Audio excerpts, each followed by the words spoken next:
ำลายสุดแสนอะไรอาวรณ์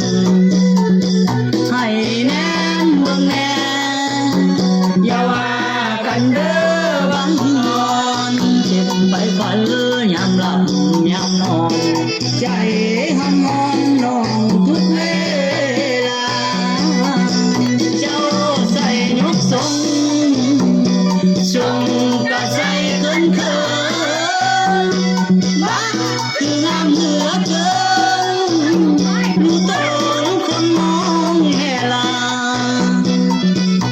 บ่สงสารนายสงสารตัวเองแน่นะยังคือเขาดึงเข้าป่าแล้วอย่าหาว่าผู้ชายใจดำอย่าใส่เกินลายฉันสมัยอยู่ดอกไม้ว่าลืมสิ่งนี้เชื่อไหมแล้วว่าที่ปู่ย่าตานายเคยตำวันน้องกันดาเจ้าอย่าไปมืดมาคำย่านว่าโจรป่าใจดำที่จอบแนมคนงามย้ำไปย้ำมา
ผู้ชายใจ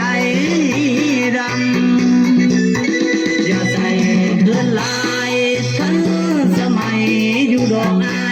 ว่าลืมสิ่งนี้เสื่อไหมแล้วว่าที่ปู่ย่าตานายเคยตำวอนน้องกันดาเจ้าอย่า